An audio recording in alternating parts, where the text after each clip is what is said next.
हाँ दोस्तों, एक बार फिर से आप सभी को स्वागत करते हैं आपके अपने YouTube channel Tezpur math classes में। जैसे कि आप सबको मालूम है कि हम लोग कर रहे हैं RS अग्रवाल जो मैथ है उसमें हम लोग मेंसुरेशन 3D कर रहे हैं। और मेरे प्यारे भाई, हम लोग 35 तक क्वेश्चन कर चुके हैं। आज हम लोग 36 से स्टार्ट करेंगे। देखिएगा 36 नंबर क्वेश्चन में क्या बोला है। क्वेश्चन क्या बोला है कि लोहे के 3 घनों के सिरों की लंबाई क्रमशः 6 सेंटीमीटर, 8 सेंटीमीटर तथा 10 सेंटीमीटर है। इन्हें पिघलाकर बनाए गए घन की प्रत्येक भुजा की लंबाई कितनी है, ये बताना है। तो मेरे प्यारे भाई, ये घनों के सिरों की लंबाई, तो जितना इसका आयतन होगा उसी के हिसाब से ना एक और बनाया गया प्रत्येक भुजा की लंबाई होगी। तो मेरे प्यारे भाई, सबसे पहले इस घन की आयतन तो देखेंगे पहले। तो आयतन कितना होता है, वो हो जाएगा मेरे प्यारे भाई 6 गुना 8 गुना 10। बात आए समझ में। लेकिन ये घन बोला है भैया, ये क्या बोला है, घनों के सिरों की लंबाई क्रमशः। तो सबसे पहले हम क्या करेंगे, इस पर हम क्यूब कर देंगे। क्या करेंगे, क्यूब करेंगे। क्यों? क्योंकि ये खुद बोला है कि इसे पिघलाकर एक दूसरा क्या बनाता है, घन बनाता है। जब इसको हम लोग क्यूब किए हैं तो ये हो जाएगा 216 प्लस, यहाँ पे प्लस का सेंस होगा भैया, और ये हो जाएगा 512। 8 का क्यूब होता है और 10 का क्यूब 1000 हो जाएगा। ठीक है। जब इसको हम लोग जोड़ेंगे तो क्या हो जाएगा, 6 2 8 2 यानी, और 5 2 7, और ये 1728 जो होगा ये क्या होगा, इस लोहे की घन के सिरों की लंबाई होगी। ठीक है।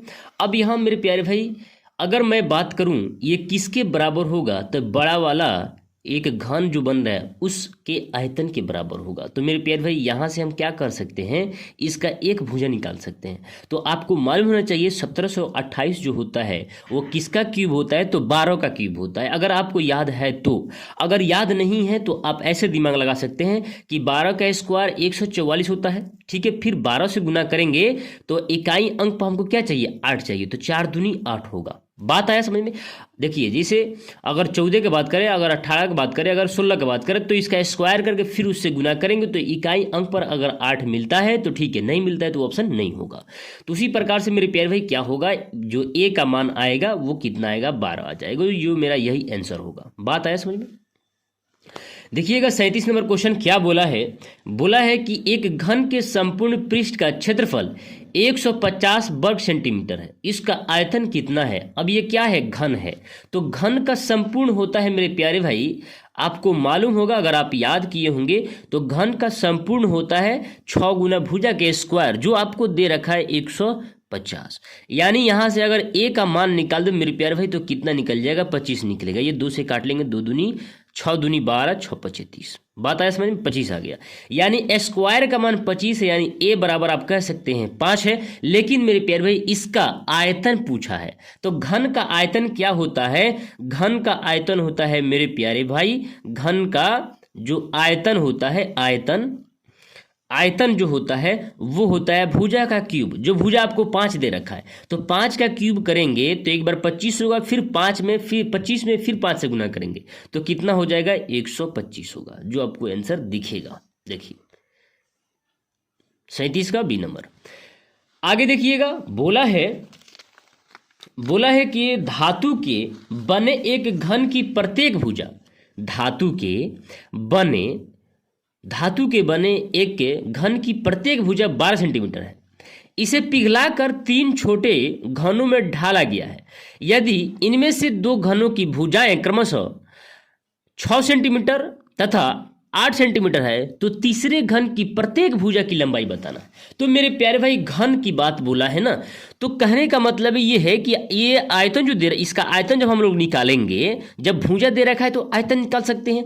एक और भुजा दे रखा है, एक और घन का भुजा दे रखा है, दो घनों की भुजा है, मतलब इसका आयतन यहां से भी निकल सकता है। और तीसरे घन की प्रत्येक भुजा पूछ लिया है, तो घन की प्रत्येक भुजा 12 सेंटीमीटर है, इसे पिघलाकर 3 को घन बनाता है, जिनमें से 2 को मान दे रखा है भुजा का और एक को नहीं दिया, उसी का मान पूछ लिया है। ये तीनों के तीनों जो घन बन रहा है ना, वो 12 सेंटीमीटर भुजा वाले घन से बन रहा है।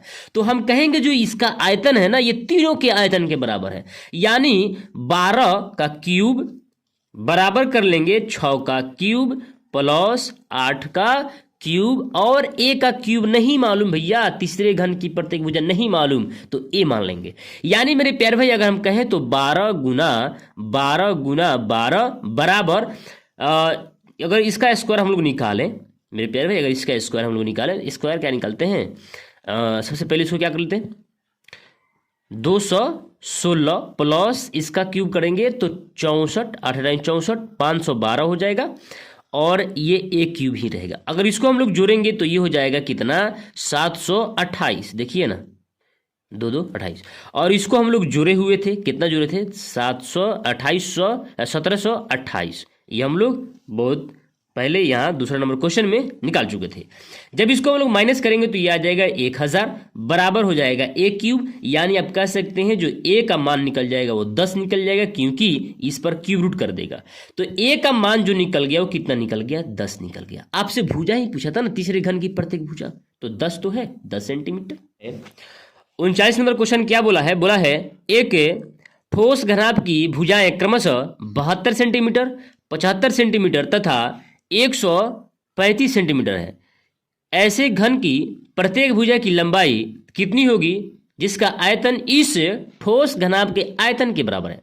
तो सबसे पहले इसका आयतन निकालेंगे, उसके बाद घन के आयतन के बराबर कर लेंगे, मतलब 72 गुना 75 गुना 135, ठीक है।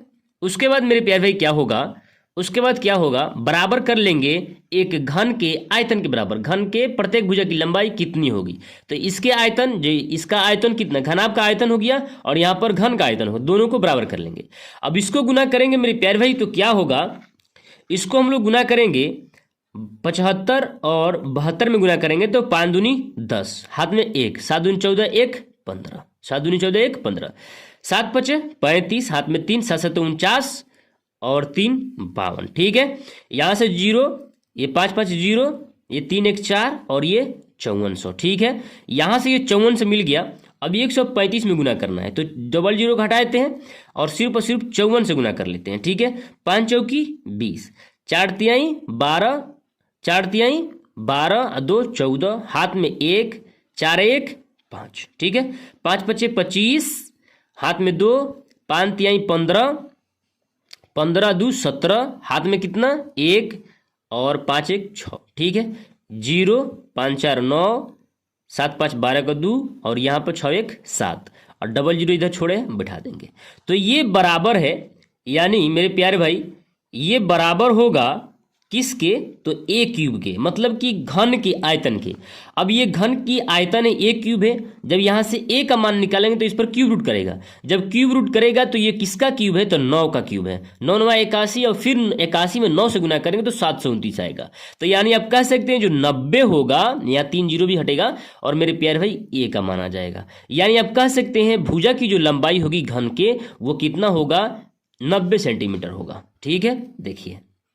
देखिएगा 40 नंबर क्वेश्चन क्या बोला है, बोला है कि 8 सेंटीमीटर कोर वाले दो घनों को उनके सिरों से मिलाने पर प्राप्त घनाभ का पृष्ठीय क्षेत्रफल कितना है। तो मेरे प्यारे भाई इस क्वेश्चन को हम लोग बहुत आसानी से कर सकते हैं। कैसे, तो देखिए कैसे कर सकते हैं। देखिए कहने का मतलब ये है कि दो घन है और मेरे प्यारे भाई दो घन को एक साथ ये मिला रहा है, ठीक है। जब दो घन को एक साथ ये मिलाएगा तो ये ऐसे हो जाएगा, देखिए ये ऐसे हो जाएगा, ऐसे हो जाएगा। यानी मेरे प्यारे भाई यहाँ से यहाँ तक ये लंबाई हो जाएगा, ठीक है। और ये 8 सेंटीमीटर इसका भुजा होगा तो ये भी 8 होगा, लेकिन इसका जो लंबाई होगा वो 16 हो जाएगा, क्योंकि 8 यहाँ से बढ़ा फिर 8 यहाँ से बढ़ा, ठीक है।